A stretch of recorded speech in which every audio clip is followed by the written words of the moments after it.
Estou passando aqui no início para dizer que este vídeo é um pouco diferente, pois foi uma pregação na igreja Agnus. Ele é bem longo, mas espero que você assista até o final. Desde já obrigado. Editor do canal. Passar para os professores, né? Então aqui vieram aí nós como alunos, quero chamar hoje o Átila, que vai estar trazendo a palavra de Deus para nós nessa noite. Por favor, se coloque de pé e estenda suas mãos aqui à frente. O Átila é um tesouro, menino de Deus.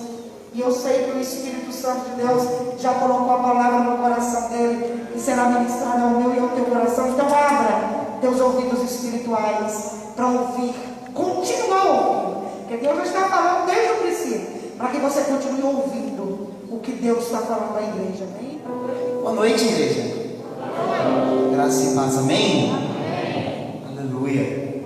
Abra a palavra do Senhor no livro de Romanos, capítulo 8,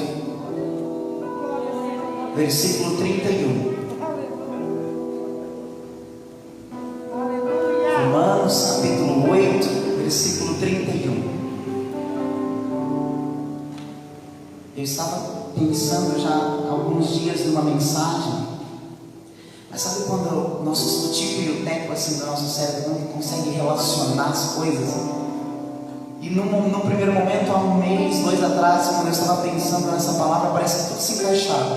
Mas de uma semana para cá, as conexões da palavra desse estudo que eu estava pensando, se desfizeram.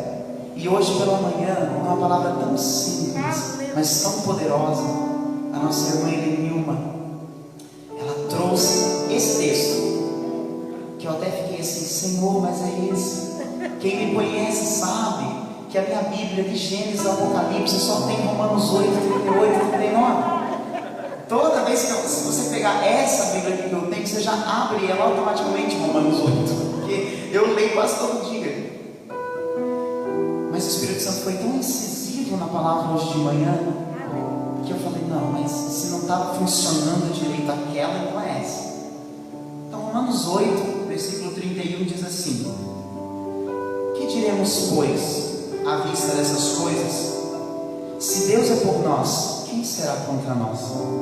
Aquele que não poupou seu próprio filho, antes por todos nós o entregou, porventura não nos dará graciosamente com ele todas as coisas? Quem intentará acusação contra os eleitos de Deus? É Deus quem nos justifica. Quem nos condenará? É Cristo Jesus, que morreu, ou antes, quem ressuscitou, o qual está à direita de Deus e também intercede por nós. Quem nos separará do amor de Deus? Quem nos separará do amor de Cristo? Será a tribulação, ou angústia, ou perseguição, ou fome, ou nudez, ou perigo, ou a espada? Como está escrito, por amor de ti somos entregues à morte todo dia. Fomos considerados como ovelha para o matador. E em todas essas coisas, porém, somos mais do que vencedores por meio daquele que nos amou. Porque eu sou bem certo de que nem a morte, nem a vida, nem os anjos, nem os principados, nem as coisas do presente, nem do porvir, nem os poderes, nem a altura, nem a profundidade, nem qualquer outra criatura poderá separar-nos do amor de Deus que está em Cristo Jesus, nosso Senhor. Eu sei que nós já oramos, mas oração nunca é demais. Senhor, meu Deus e meu Pai, nós te agradecemos por essa palavra, Senhor. Obrigado, Deus, pelos louvores, pela palavra profética, pela voz do Teu Espírito, que sempre é audível nesta igreja, neste lugar e por esses santos. Em nome de Jesus, Pai, que diminua eu para que Tu cresça, e que o Senhor esteja livre para falar a cada coração, mas segundo aquilo que o Seu Espírito deseja. Em nome de Jesus, é isso que eu te peço, e desde já te agradeço. Amém. Já vou tomar uma água.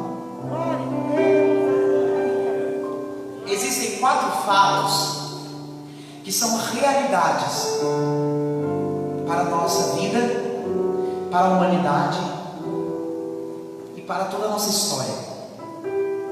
Esses 4 fatos, por mais que as vozes, as muitas vozes, as teologias, a ciência queira desmentir todos os dias, elas são fatos. E como dizem, né, muitas pessoas, né, as pessoas que gostam de leis, de estudar essa parte da história, contra fatos não há argumentos. Tenho certeza que o pastor Emerson conhece muito bem essa frase. E esses 4 fatos, eles estão descritos em toda a Bíblia. E nós estamos caminhando dentro do final desses fatos. E esses fatos são criação, queda, redenção e consumação. Talvez no final dessa mensagem eu espero que vocês compreendam, e eu desejo isso, que o nosso coração compreenda mais forte aquilo que Deus já está falando desde o início com os louvores, em seguida com a palavra profética, que é a consumação. Mas se nós voltarmos lá no começo, em Gênesis, para quem gosta de história, eu sei que o James gosta, muitas outras pessoas aqui gostam muito de história. Se nós voltarmos lá no início de todas as coisas, nós vamos ver a criação.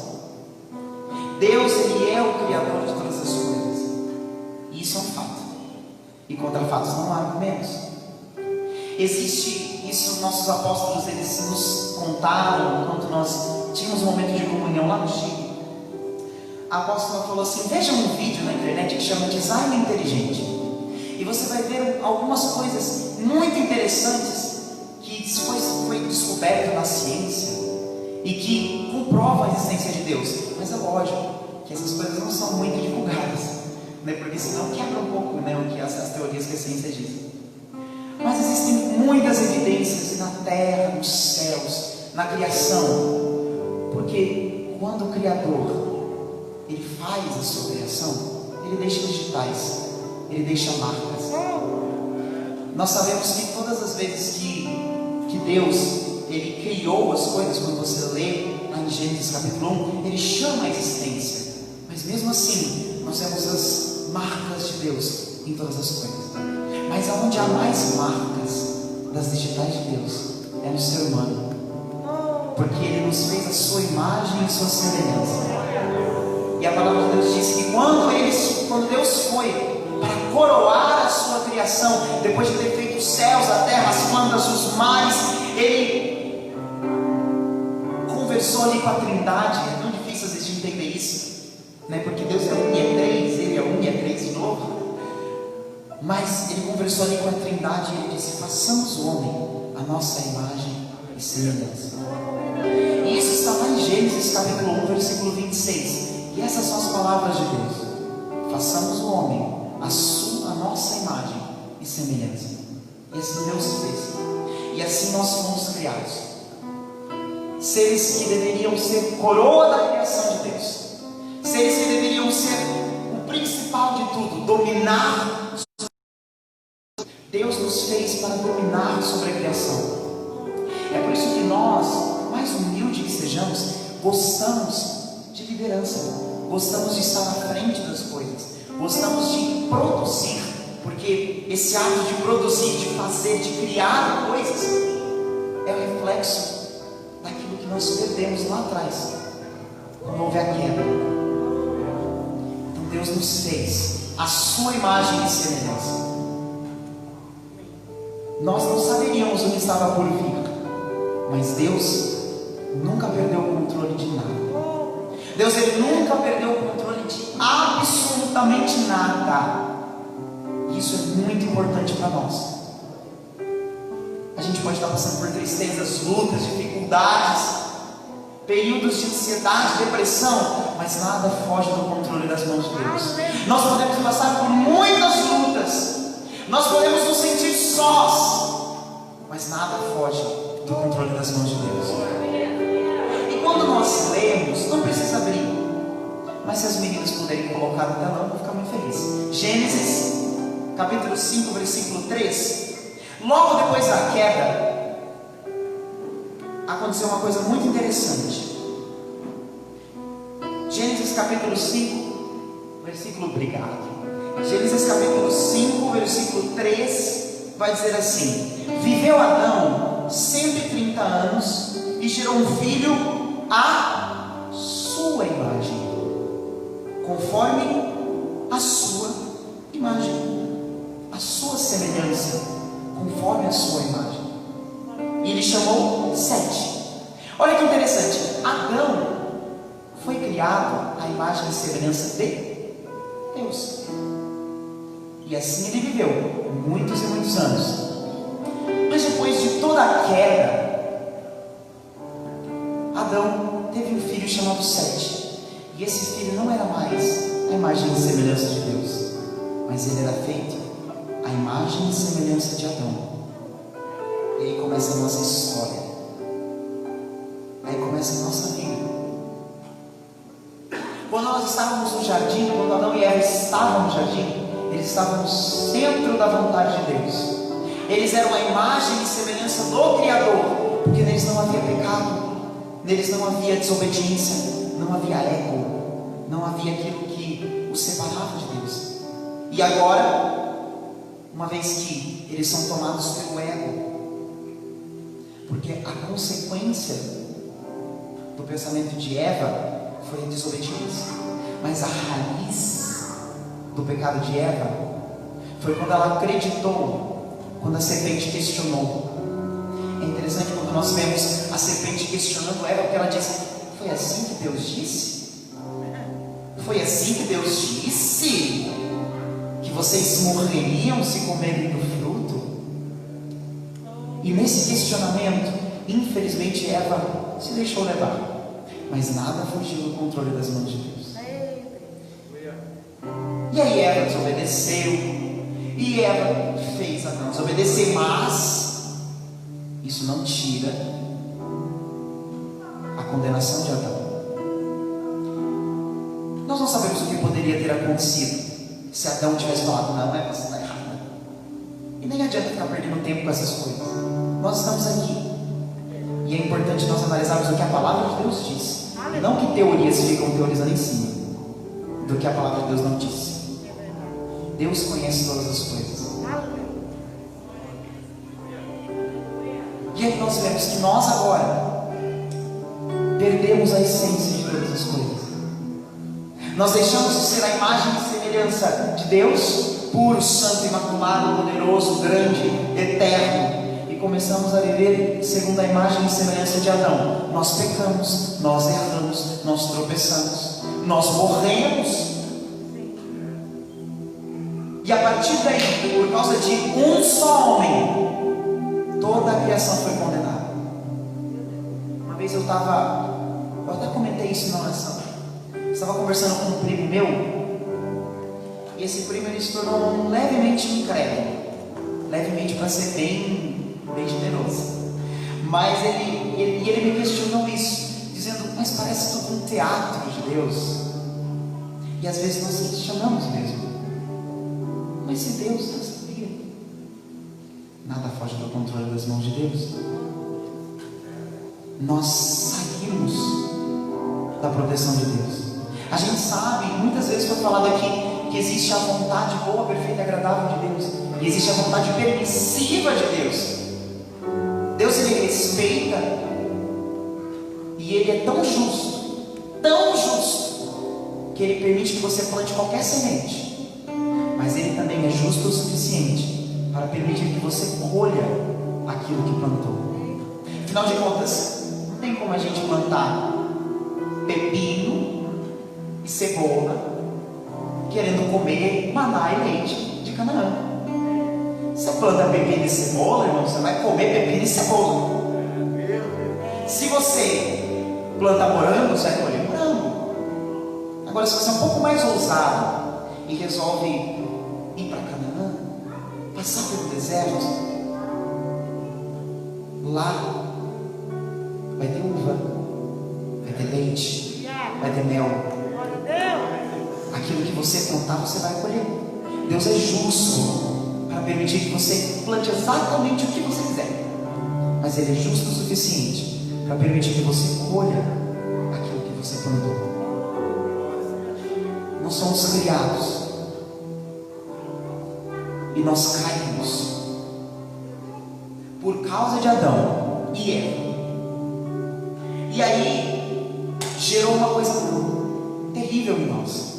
Gerou 3 coisas, aliás: manipulação, omissão e opressão.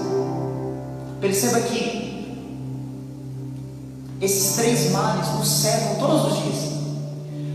Mesmo nós tendo um pensamento puramente voltado a Deus, nós muitas vezes queremos manipular as situações, como Eva fez. E muitas vezes nós somos omissores daquilo que deveríamos fazer, das nossas obrigações, das nossas responsabilidades. Nós somos omissos, ou nós somos opressores, e nós oprimimos o outro. É importante lembrar que não há ser humano bom nessa terra. É muito importante nós nos lembrarmos disso. A queda não foi só em uma área da vida do ser humano, mas a queda se espalhou como um câncer, se espalhou por todas as áreas da nossa vida. Por mais pura que seja a obra do ser humano, por melhores as intenções sejam do nosso coração, todas as nossas obras são manchadas pelo pecado, pela desobediência. Nós caímos moralmente, socialmente, comunitariamente. Nós caímos em todas as áreas por causa do ego de Adão e Eva, por causa da desobediência de um só homem. E o interessante é que muitas pessoas elas ficam colocando tudo nas costas de Eva, né? As pessoas gostam de colocar a culpa em Eva, não, porque Eva foi quem manipulou Adão. Está certo? Eva manipulou Adão. Só que quando Deus, quando Jesus, quando o Espírito Santo ele se manifesta no Novo Testamento para dizer o que aconteceu, eu não vou saber dizer referência, me perdoe, mas podem procurar. Jesus disse assim: pelo pecado de um, todos foram condenados. Pelo pecado de um, que é Adão, o primeiro homem, todos foram condenados. Então, Jesus ele vai citar quem? O Espírito Santo ele vai citar quem? A Bíblia vai citar quem? Adão. Por causa de um só homem, eu e você somos condenados à morte, a viver presos nessa carne pecaminosa. E o Espírito lutando incessantemente contra os nossos desejos e a nossa carne. Mas um belo dia, depois de muitas profecias, depois de muitas palavras, depois de muitos e muitos acontecimentos, um anjo marca um encontro com uma adolescente chamada Maria e fala em sonho com o seu noivo José. E nasce um ser muito intrigante, muito interessante, chamado Yeshua de Nazaré, Jesus, o Messias esperado. Mas o mais interessante é que esse Deus soberano, ele não nasce como o seu povo gostaria que ele nascesse. Muitas vezes nós temos mania de grandeza, esse ego toma conta do nosso coração. E o seu povo esperava um grande rei, num cavalo branco, vestido com toda a majestade para sentar no trono de Israel e finalmente pôr um fim em todos aqueles que eram contra o reino de Israel e deixar apenas que reinasse Israel e o seu Deus. Mas para surpresa deles, Jesus ele resolve nascer como um belemita, que depois se muda para Nazaré, um lugar muito desprezado pelos judeus. E ele vive. E a palavra do Senhor Deus diz que mesmo Jesus sendo perseguido pelos reis, perseguido porque os reis, Herodes já sabia que ia nascer um rei que ia reinar sobre ele, e ele no seu ego pensou: vai vir um rei, Deus vai mandar um rei que vai ser muito mais poderoso que eu. Ele manda matar. Mesmo assim, a palavra de Deus diz que Jesus crescia em graça e sabedoria, e ele cresceu, e esse menino cresceu.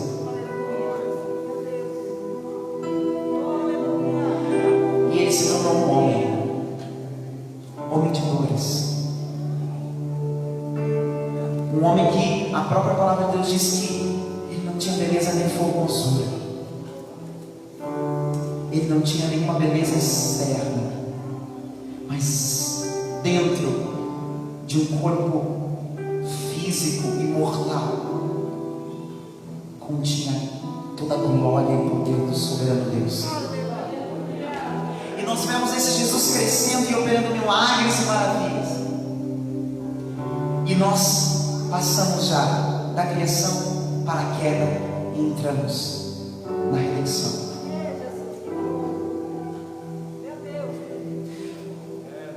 Nós não dissemos que pelo pecado de um, pelo erro de um, todos nós somos condenados? Agora, se levanta o Senhor do seu trono, se despe de toda a sua glória. Ele era poderoso o suficiente para simplesmente varrer do seu universo toda a humanidade, mas quis o Senhor nos dar a maior lição de humildade e se despiu de toda a sua glória para viver entre nós e sentir as nossas dores. E ele passou fome, ele foi escarnecido, ele foi humilhado pelos nossos pecados, por todos os pecados que eu cometi, por todos os pecados que você cometeu. Esse Deus que não precisava sofrer as nossas dores, sabia que pelo seu amor que tinha pela criação, a única forma seria entregar o seu sangue. E nós vemos Jesus em sua glória. Eu espero e eu anseio esse dia onde nós poderemos nos assentar à mesa de Deus e ouvir da própria boca de Jesus como foi essa experiência, porque eu tenho certeza que esses mistérios vão ser revelados para nós. Eu não consigo imaginar essa experiência de ver Jesus, de ser esse soberano Criador sobre todas as coisas, descer e se humilhar perante toda a história da humanidade. Eu acredito que deve ter sido uma surpresa para Satanás, mesmo ele conhecendo a palavra de capa a capa mais do que nós, muitas vezes. Ele não é onisciente, nem onipresente, nem onipotente como o nosso Deus é. E eu imagino que talvez, isso não está na Bíblia, mas eu estou imaginando, mas eu imagino que Satanás olhou e pensou: o que ele está fazendo? O que ele está fazendo? Mas aos poucos, Satanás começou a entender, e ele vai e tenta Jesus. Ele foi para o deserto, ele sabia que tinha que ir para o deserto. E Satanás vai lá e tenta, porque o tempo era chegado. Então ele tenta Jesus. Sabe quando Satanás ele tenta a sua vida, sua família, sua mente, seu corpo? Jesus sabe muito bem como é isso. Jesus ele sabe muito bem como é ser tentado. Sabe quando as pessoas te humilham, colocam o dedo na sua cara e simplesmente espalham ódio?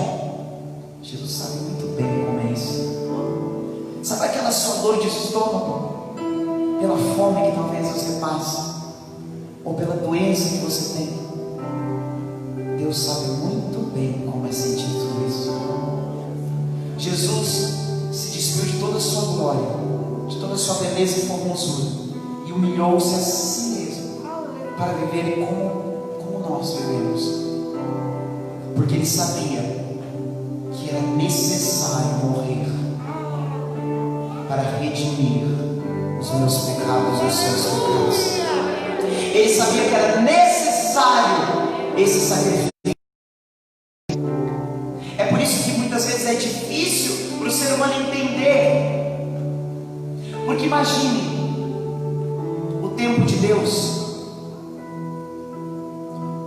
o lugar que Deus está, o tempo para Deus, como uma corda que se estende para o infinito, para a direita, para o infinito, para a esquerda. E uma linha dessa corda é a humanidade, é a nossa história, é tudo que nós construímos, tudo que nós fazemos. Como nós podemos julgar toda a soberania de Deus, todo o tempo de Deus, o que os gregos vão chamar de kairos, que é o tempo de Deus, se nós vivemos no cronos, que é só um mínimo pedaço de tudo isso? É por isso que às vezes é tão difícil entender os caminhos de Deus. É por isso que é tão difícil entender porque certas coisas acontecem. É por isso que é tão difícil de entender por que tantas coisas foram permitidas pelo Senhor.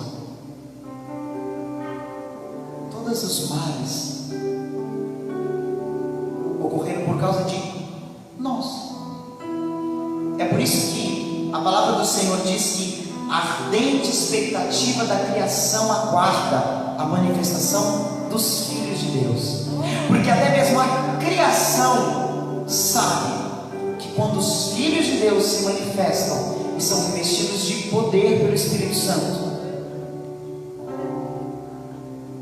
a natureza, o planeta, a criação não sofre mais. Porque nós afetamos aquilo que Deus fez que era perfeito, puro. Nós trouxemos a morte.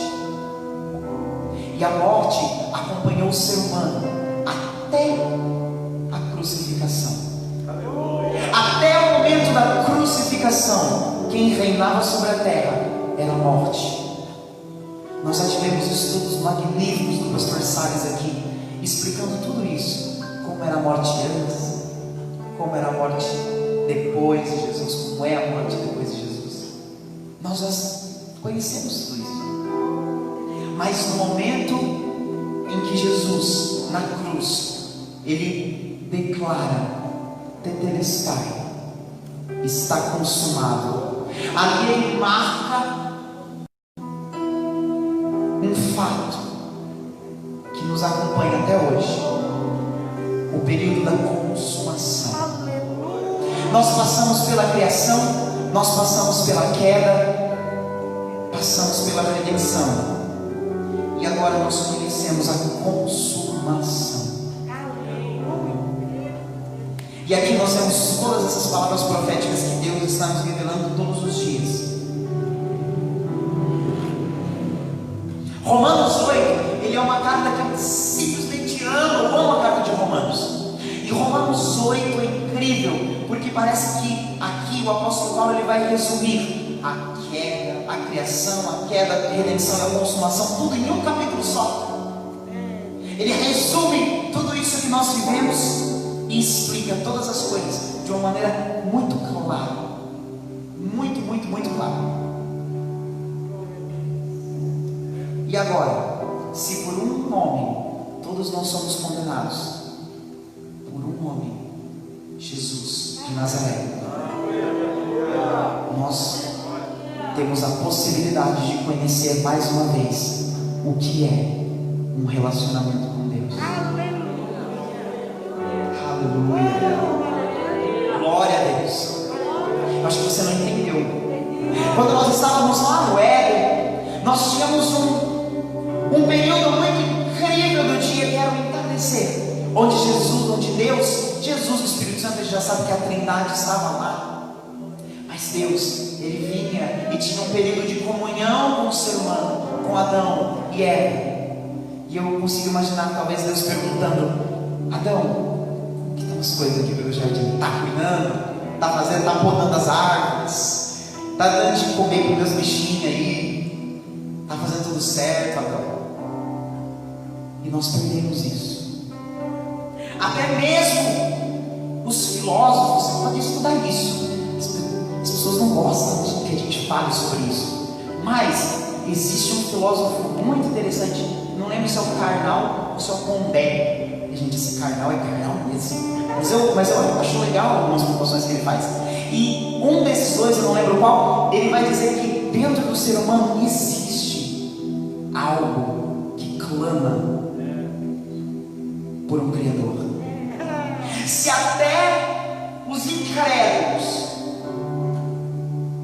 são sábios o suficiente para entender que dentro deles existe algo que clama por um Criador, por que é que nós somos tão teimosos e questionamos a Deus em seus caminhos, em suas escolhas, questionamos a Deus em sua existência?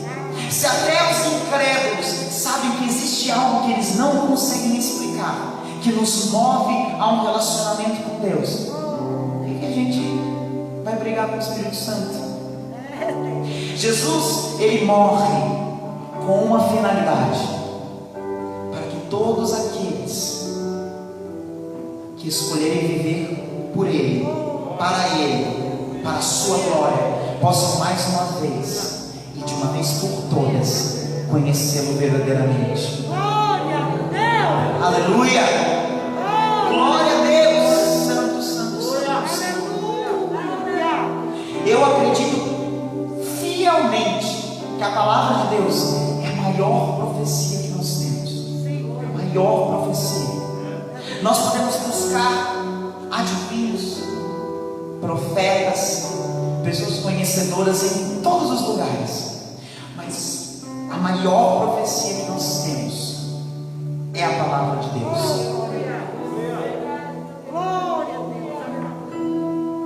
E agora eu gostaria de fazer uma coisa que talvez seja um pouco ousada. Eu já fiz isso na oração, mas na oração é diferente, que uma vez só contando. A gente vem na oração, Deus está se manifestando de uma forma tão grandiosa. E hoje a Sandrinha, ela falou uma coisa que foi muito real. Eu acredito que foi até mesmo uma palavra de sabedoria para nós, que a oração está sendo a nossa escola de profetas.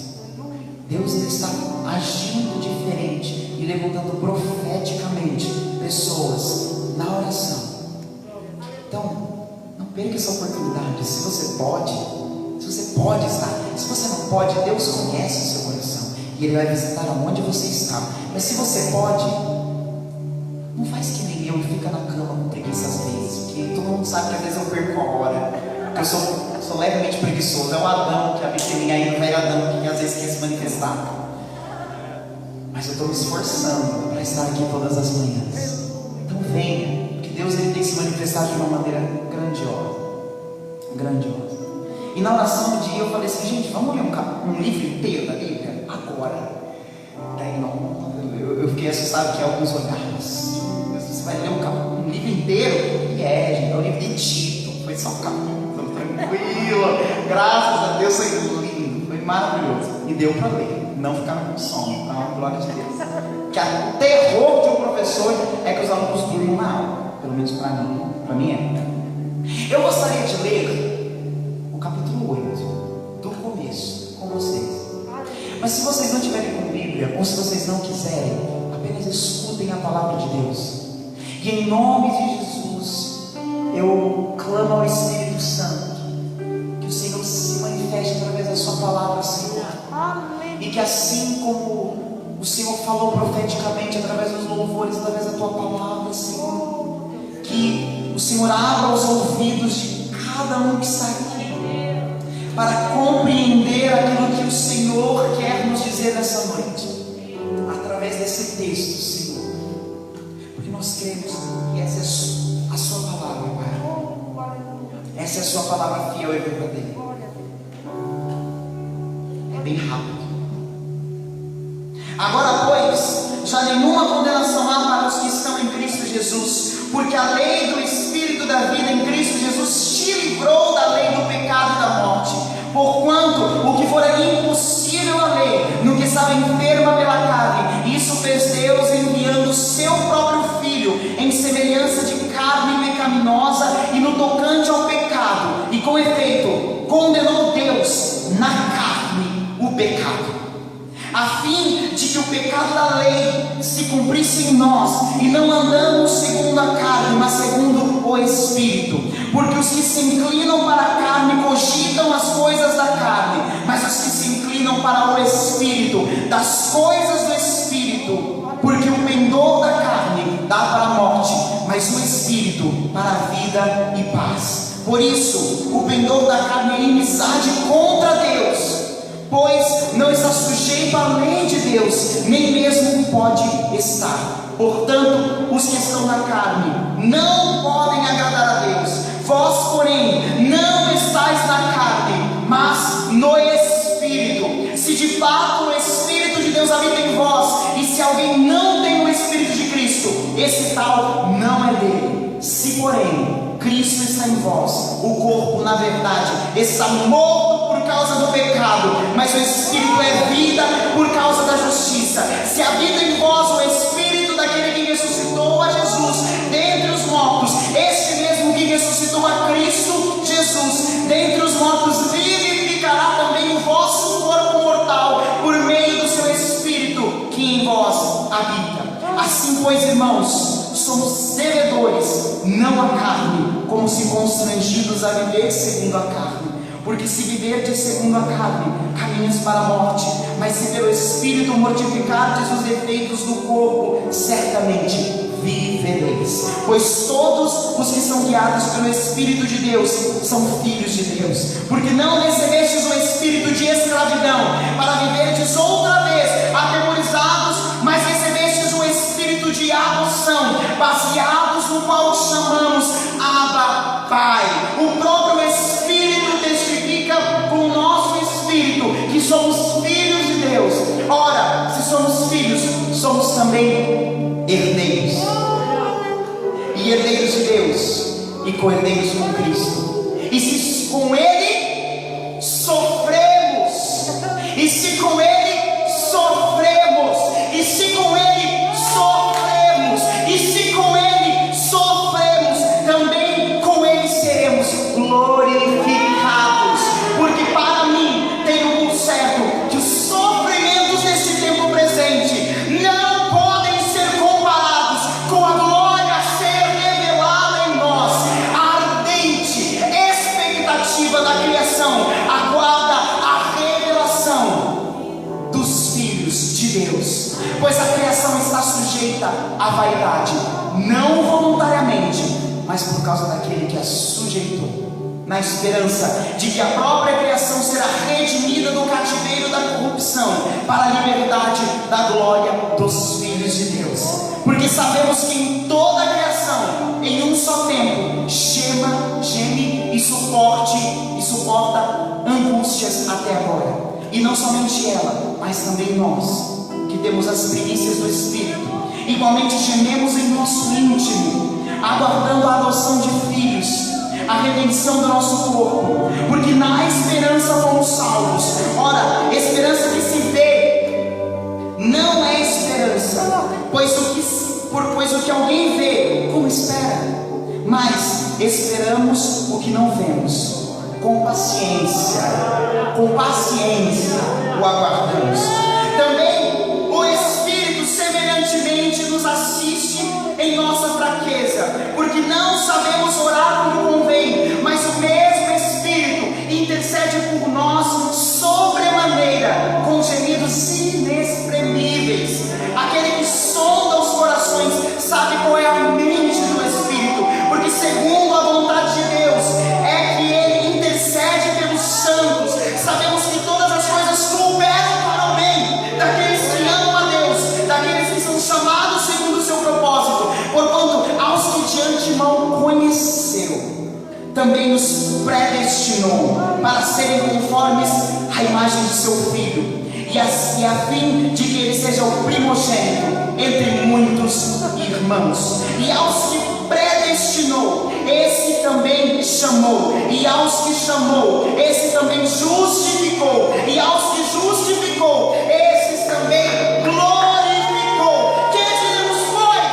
Que diremos, pois, acerca dessas coisas? Se Deus é por nós, quem será contra nós? Aquele que não poupou o seu próprio Filho, antes o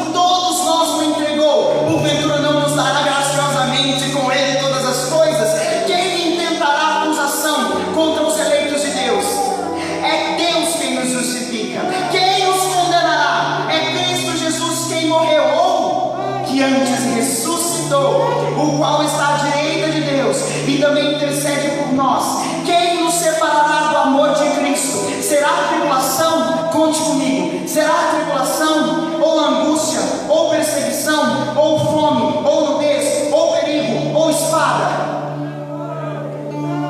Como está escrito: por amor de ti, Senhor, somos entregues à morte todo dia, fomos considerados como ovelha para matador. Em todas essas coisas, porém, somos mais do que vencedores, por meio daquele que nos amou. Porque estou certo de que nem a morte, nem a vida, nem os anjos, nem os principados, nem as coisas do presente, nem do porvir, nem os poderes, nem a altura, nem a profundidade, nem qualquer outra criatura poderá separar-nos do amor de Deus que está em Cristo Jesus, nosso Senhor. Se uma vez nós somos condenados por causa de um pecado de um só homem, por causa do amor e por causa do sacrifício também de um só homem, todos nós somos redimidos desse pecado, conhecemos o Espírito Santo, conhecemos a Deus. E o mais interessante é quando nós vemos o versículo 35, porque Deus, quando vai manifestar aquilo que talvez poderia nos separar do amor dele, ele cita 7 tribulações. E nós sabemos que os números são muito importantes. Continue em espírito adorando ao Senhor, porque Deus tem uma palavra profética para você que está aqui. Nós sabemos que o número 7 é importantíssimo. Isso não é numerologia holística, isso não é numerologia satânica, isso é perfeição de Deus. Deus, nesse texto, ele vai citar 7 tribulações que talvez nós, com nossa mente carnal, pense: tudo isso vai me separar de Deus. A tribulação vai, a angústia, a perseguição vai, a fome vai me separar de Deus, a nudez vai me separar de Deus, o perigo vai me separar de Deus, a espada vai me separar de Deus. Mas nós vemos essas 7 coisas como plenitude de Deus para as nossas vidas. A plenitude de Deus está até mesmo no sofrimento. A plenitude de Deus está até mesmo no sofrimento. Eu vou repetir até que você entenda. A plenitude de Deus está até no sofrimento. Você pode ter depressão, você pode ser triste, você pode estar enfermo aqui nessa noite, você pode estar sofrendo com a sua família, você pode estar sofrendo com a sua mente, você pode estar sofrendo com os vícios, mas a plenitude de Deus está até mesmo nas suas tribulações. E se com Ele sofremos, também com Ele seremos glorificados. Então resista ao sofrimento, porque Deus existiu por você. E se Deus existiu por você, é porque Ele sabia que através dele você poderia resistir ao seu sofrimento hoje, para que nós estivéssemos uma única vez mais e para toda a eternidade ligados com Ele, sendo herdeiros e filhos de Deus. Resista ao sofrimento. Jesus disse: no mundo tereis aflições, mas não se preocupe, porque eu venci o mundo. E se você acha que qualquer coisa deste mundo pode te separar de Deus, hoje eu estou aqui com voz profética para a sua vida, dizendo: nada vai te separar de Deus. Nada vai te separar de Deus, porque Deus uma vez te chamou, e aos que chamou Ele justificou, e aos que justificou Ele também glorificou. Então pare de fugir do Espírito Santo de Deus. A palavra de Deus diz: não fui vós que escolhestes a mim, mas eu que vos escolhi a vós. Então, se Deus está te colocando em lugares, não saia da posição que Deus te colocou. Você não tem direito de sair da posição que Deus te colocou. Deus, Ele tira e põe no devido tempo, no tempo certo. Então posicione-se, porque a glória que está por vir não se compara aos sofrimentos que hoje estamos vivendo. Nós podemos passar por pandemias, podemos. Nós podemos passar por dores, podemos. Nós podemos passar por situações em que nós somos humilhados, em que nós somos trancafiados em nosso coração, em situações que nós choramos amargamente por causa do nosso pecado. Mas nenhuma dessas coisas nos separa do amor de Deus. Deus, Ele é amor, Ele é justiça, Ele é poder. E é chegado o tempo em que os verdadeiros adoradores adorarão ao Pai em espírito e em verdade. E é chegado o tempo que Deus agora sim se revelará como o Rei que Ele é. Jesus, Ele morreu como cordeiro, mas Ele ressuscitou como leão da tribo de Judá. Então prepare-se, ó Israel, para encontrar-te com o teu Deus. Prepare-te, ó Israel, para encontrar-te com o teu Deus.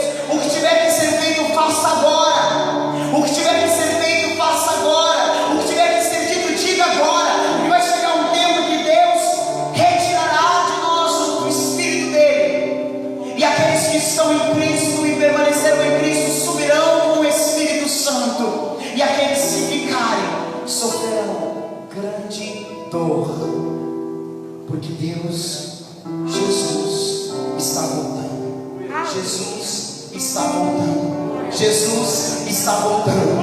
E que um fato que é loucura para os homens, que é loucura para todas as pessoas, que é impossibilidade para toda a humanidade, para nós é uma coisa que nós não vemos, nós não cremos. Porque não há esperança naquilo que se vê, mas há esperança naquilo que não se vê. É chegado o tempo, os campos estão brancos, e é necessário que nós possamos pedir a Deus que mande ceifeiros. Gilcinho, não me mate, mas eu preciso cantar uma canção. Eu quero que você ouça essa canção comigo. Gilson, se quiser deixar a gente cantar na capela, pode deixar, porque eu não quero te complicar. Porque eu sei que os músicos adoram, mas ama. Ainda que a figueira não floresça, que não haja fruto na vide, que o produto da oliveira minta, todavia eu me alegrarei, todavia eu me alegrarei, todavia eu me alegrarei.